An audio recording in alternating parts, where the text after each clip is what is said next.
the microphone. Hello again, and welcome to Winning with the Wrangler at Dick Powell's Leadership Corner, brought to you by Earth, Wind, Fire, Water Training and Development, where our passion is building leaders of today and tomorrow. The information on today's program was gathered at many different places and many different people. If you hear yourself in our conversation today, remember, it is not all about you. Today we have our very special guest, Miss Robin. How are you today? I'm terrific. I understand that while we were driving around, this new thought came to you that you heard on the radio, and you said that we need to talk about it. So what exactly is that? Okay. When choices are removed, we become slaves. When choices are removed, we become slaves. Right. Now think about what that means overall. If you have no choices in anything you do or where you go or how you do it and everything, you become slaves to a higher authority. Okay, so or a different authority. Are you kind of putting this in organizational opportunity? I'm going to put it in the BOF.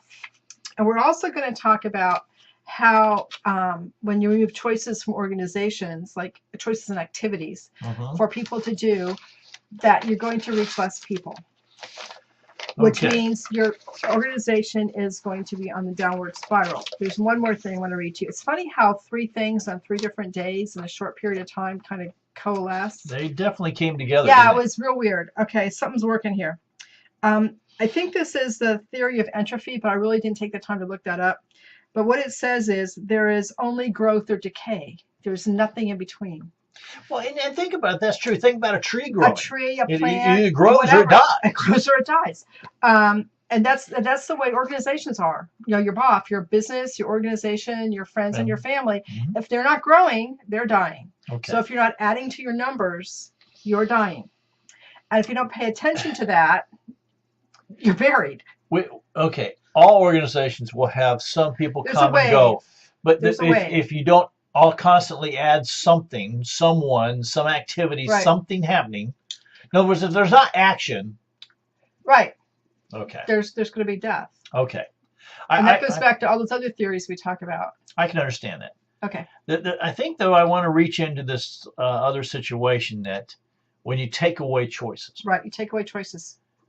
And in business, you're talking about maybe what your business is about. Maybe you take away choices. When stores take away choices, you stop going there because you don't get all the choices. And it's, sometimes you're not even considering that they don't have everything you want. But again, we have a lot of grocery stores. Let's say groceries, we all eat. We have a lot of grocery stores here. Any decent sized group of people has choices in grocery stores. We have supermarkets that are supermarkets because they have everything. And maybe they have a whole lot of things you don't need, but maybe they have a few things that's the only place you can get them, which is what it's boiling down to. Then you have other stores that have that are grocery stores, but they're not supermarkets, so they don't have everything. And if their basic stuff they have there or the convenience things they have are what you buy, then you can shop there and you're not going to notice it. It's great. But on the other hand, I've been having a heck of a time finding anise flavoring. I've been looking for 3 months. I'm going to have to break down and go to the supermarket for a bottle of anise. Weird things like that happen because I like anise. Okay, but that's the way this works. So in your business, you take things away, and maybe fine for some people, but other people are going to drift off or not do business with you because you're not offering them everything they need. Well, one of the things I learned very quickly in business is in order to survive, you always need to keep adding something different. And it doesn't mean you can't take away something that has no purpose anymore. Well, yeah, that's your evaluation process. That's part of the process. But you might be adding something else also. But if you take something away, you need to add something. You might need to add something else. So if you're an organization where you have activities where people come and participate and do whatever it is they do there, you might notice that if you have a lot of activities, you have a lot of people coming because they're interested in new activities. Well, there's a lot of different choices. And there's a lot of choices. Okay. If you keep narrowing those choices down to pretty soon there is no choice, it's this or that, it's this or nothing.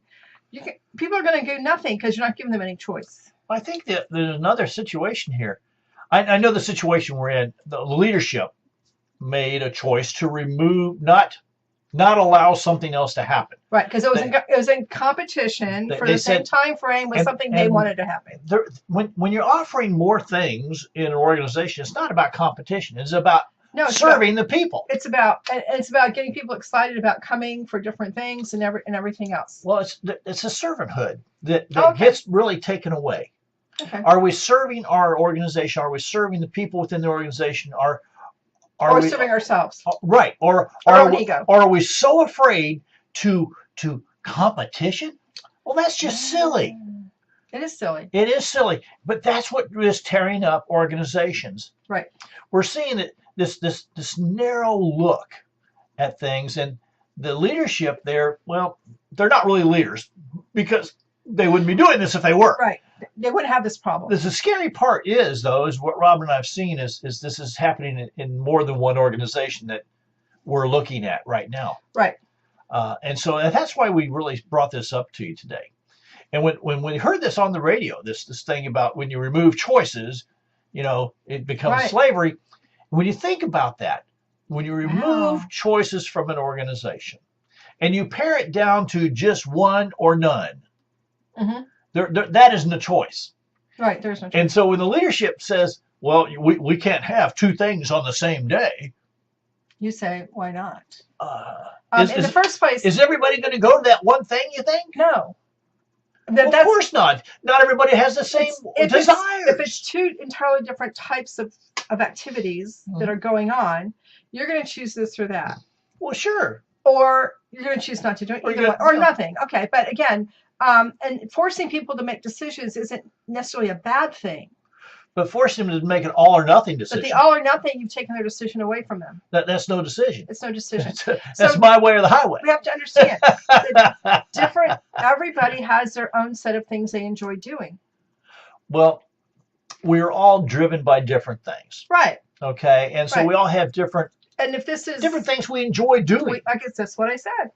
And also not we enjoy doing. We enjoy the people who are also doing those same things. Right, because they're like us. And Wow. you know how that works. What a choice Now, that is. now giving people again another choice or whatever, Mhm. and it could be good, it could be bad. If you're splitting the same pool 4 ways instead of 2 ways, sometimes that's bad.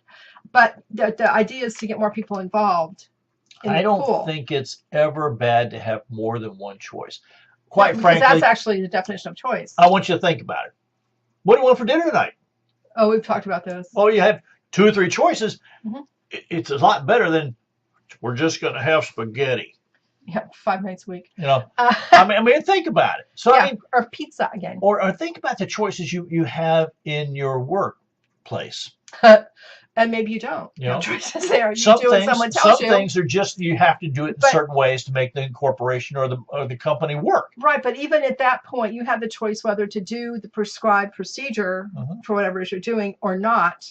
And that brings the choice down, do you want to keep your job or not? So you do have some kind of choice there. I still think Not a good one. But that in large, especially nonprofit not- organizations, organizations.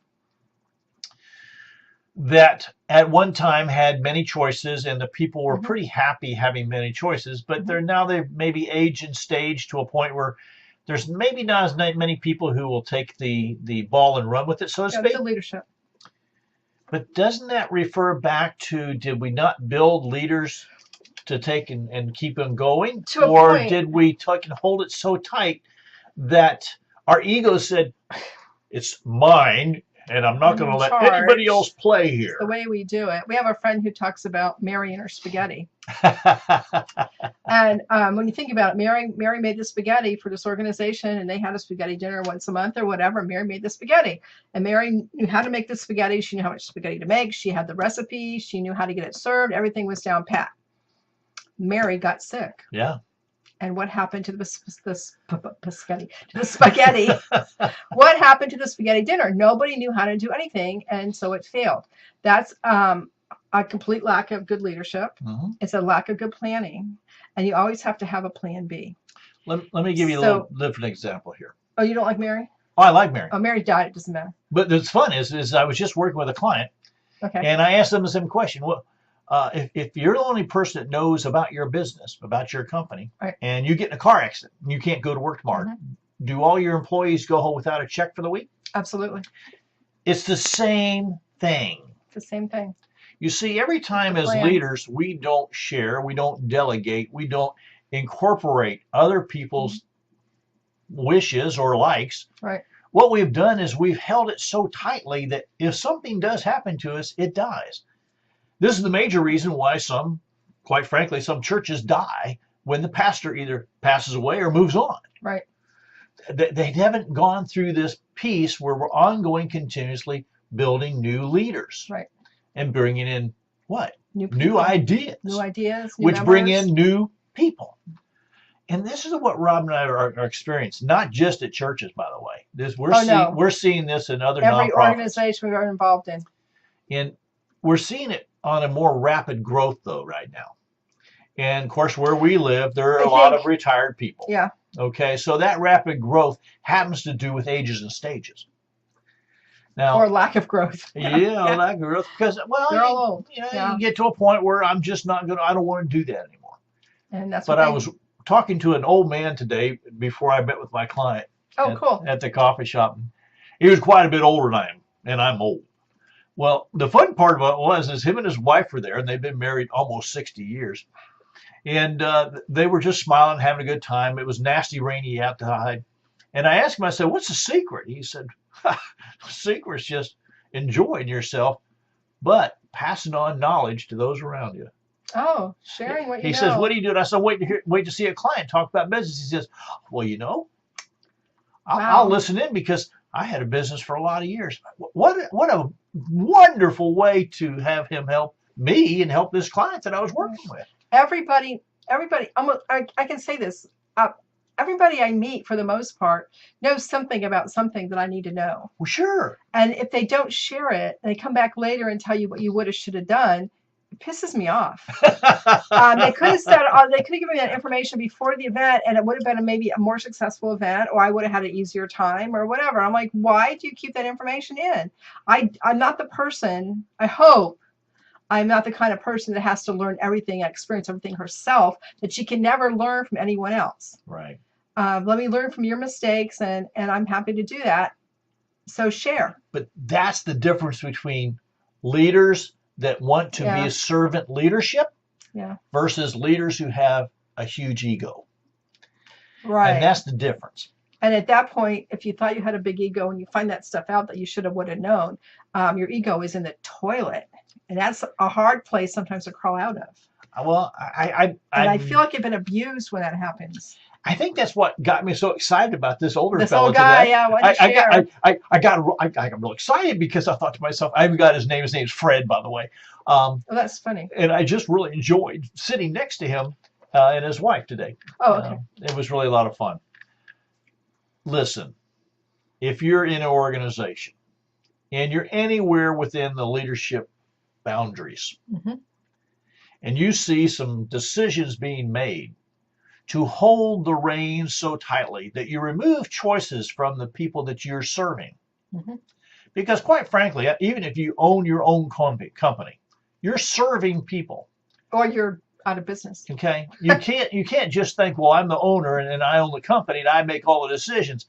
Well, let me tell you something. Every decision you make affects all the people that work with you, their families, and the people who either buy your product or are involved in some way in your corporation.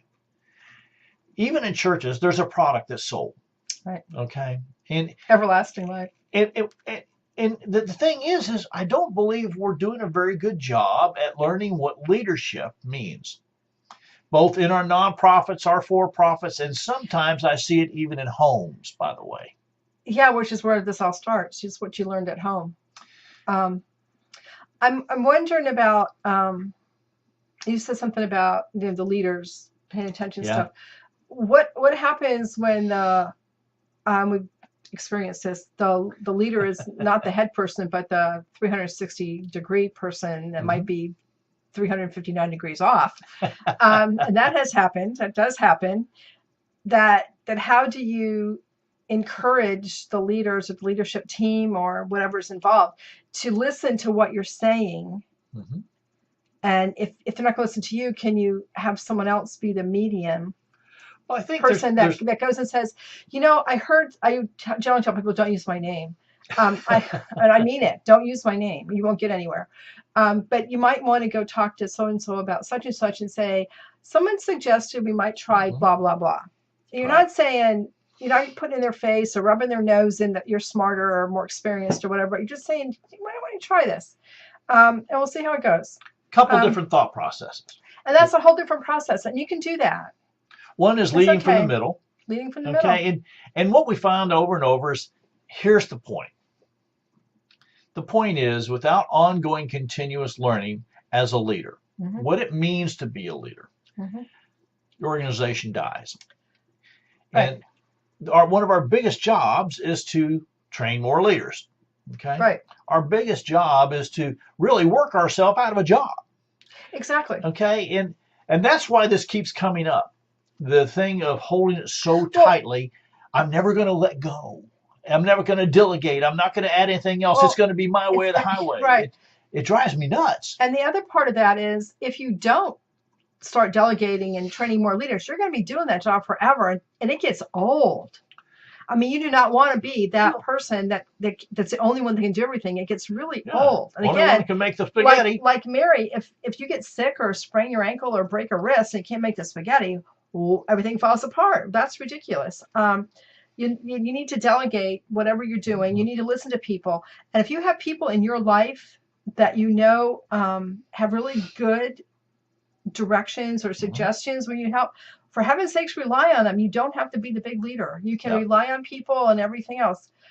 And it's fine. It's fine to do that. Yeah. Actually, it's helpful to do that. Servant leadership is just a different way of thinking of all this. Okay. Robert Greenleaf put this thing out years ago. I mean, almost 100 of them. And the thing about that is that the Greenleaf organization is still in there about servant leadership. And what killed me about it is they talk about ongoing continuous learning of what it means to be a leader. And how do I share that with all those around me? Those are the two big things that they work on. The other thing is that when we do that, we open ourselves and all those around us to the new learning, or things are happening, new ideas, different ideas, changing the paradigms of the whole piece really starts to happen. And do that without freaking people out. I mean, no, really. Shifting things is a skill development that leaders need to use, and people need to be aware of. And it's important to change. Shift sounds a whole lot better than change. Just saying. Well, I like improvement. Improvement's good, but shift. You gotta shift things occasionally, just because they're boring. You gotta shake them up and whatever. I remember the first time I taught paradigm shifts. Yeah, first it's getting over that word paradigm. Yeah, it's spelled paradigm, just so you know. Yeah. But anyhow, I remember going to a large organization. It was when we went out to Philmont the first time, and I was asked to teach some things on leadership, and we're talking about paradigm shift, changing your mind. Which, how do you change your mind? It sounds really terrible, but it's not. Well, it means listening to other people's ways and then coming up with maybe even a brand new way. A brand new way or a brand new answer. But so how great is that? I used to carry a little change pursey thing with 2 dimes in it. And I probably carried that in my purse for 5 or 10 years. And every time someone came out, I said, look, what happens when we shift those 2 dimes? Yeah, and how do you get a different perspective? And what does this mean? I mean, it's just a simple visual, but I carried that for years. You have to shift because everything can't remain the same. It can't. The fun part about leadership, as far as I'm concerned, is delegating. Oh yeah. And the fun part about that is that usually you're finding someone who really that's not their forte. Might be the thing they'd want to do. Or maybe it's something they wanted to do. Exactly. And no one trusted them enough to give them the position or the responsibility. And then you turn into a mentor. Yes. And when you turn into a mentor, it really changes the relationship between the two of you. It does. And here's what happens, though, is then they become a mentor to someone else.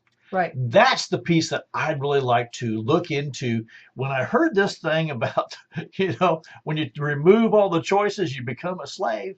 Yeah. It really started to make sense to me. And what I saw in organizations where the organizations didn't want to mentor new people.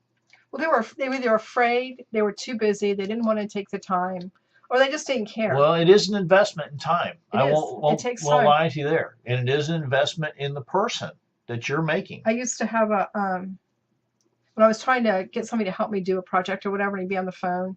And I used to figure if I made 3 phone calls, that probably took up 30 minutes to find somebody to help me do a 20-minute project. So I was already... It might not be worth it. Yeah, but I remember a pastor's wife saying, "I will spend 2 hours on the phone finding someone to do a 20-minute project, so I don't have to do it myself." I'm like, I'm just not going to spend that much time on the phone. And she said, "You should think about that." Well, I have. But it's also finding people to do one small project as a good way to nurture and grow them into doing bigger projects, and maybe replacing yourself with them at some point in time, which is a good thing to do, because you, like I said, you don't want to be doing the same thing all the time. Whenever we add people to the mix, it's good for everyone. It's Everyone good for wins. you, and it's good for them to maybe try their wings out, maybe give it a try. I had someone tell me one time, if someone had just let me try that, I would have found out that it really wasn't what I wanted to do. And of course they were really talking about their 4-year college education that they had a big bundle of money wrapped up into.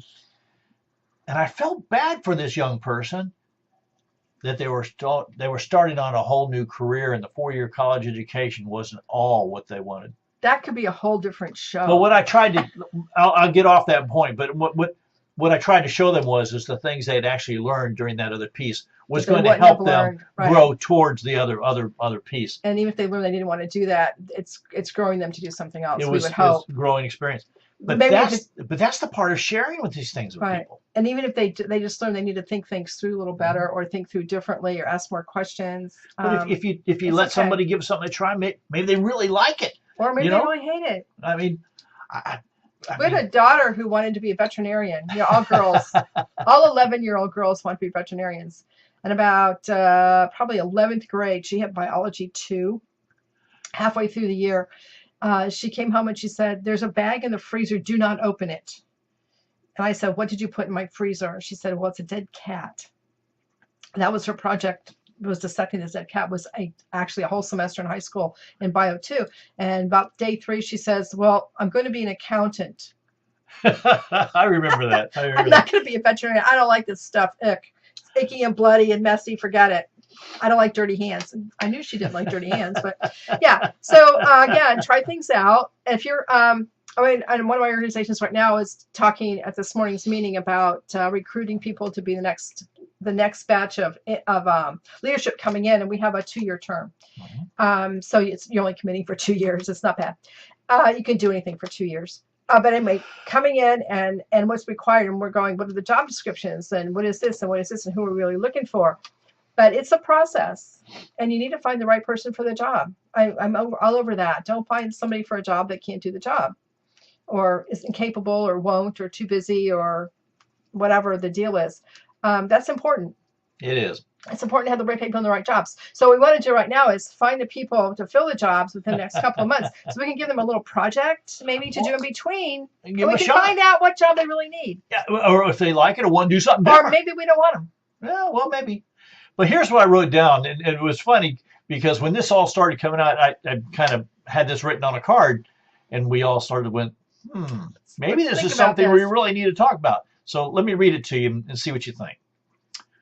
Do you want to see your organization grow? Now, I bet you're just sitting out there going, yeah, we want to see our organization grow. Sure. We don't want to see it not grow. You need to give people choices of how to be involved. It could be as simple as we need the pencil sharpened. I don't know what it is, but, everybody, we've found over and over, when people are involved, people are committed. And that's where it starts to happen. So more choices, more involvement. It seems to be just pretty easy on my brain, but when choices are removed, so are the people. Right. And when I started to look at this, we started to look at the organizations we've been involved in, not just right now, but in the past, and I'm sure in the future, that when we saw the choices starting to be removed, in the one situation where we're involved now, was quite a large organization, and it had been just really getting going. Yeah.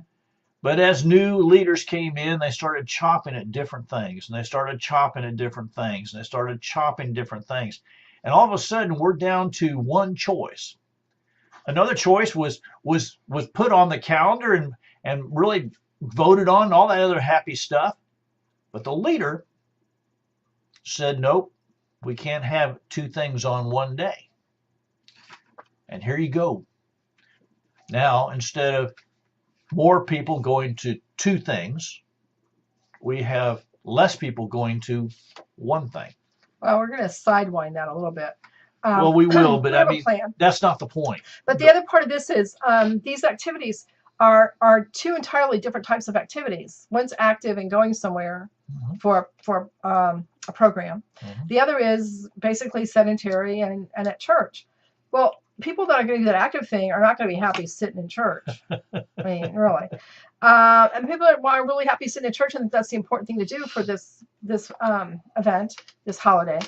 They don't see the benefit of doing a different kind of program. They can only see the benefit of sitting in church. But when you have both things going, it's two different. You've groups got lots of people involved. I mean, we said flat out the group of people that wants to go to this program is not going to sit in a pew for a little while and pray. We can pray home. We don't have so we're going to lead from the middle. So we're going to lead from the middle, and we're going to do our own thing, and we're going to fall within the guidelines and be polite, nice, and everything else like we would do on other things, similar situations have come up. Welcome to my world. It's just so very unfortunate. But they're again, let's do a paradigm shift. Let's talk about how do we shift the paradigm, and are you listening to what I'm telling you about choices aren't bad? It's not just you that they're not listening to. It's not just me that they're not listening to. Oh, really? That makes me feel better. Okay, they're not listening to all the people.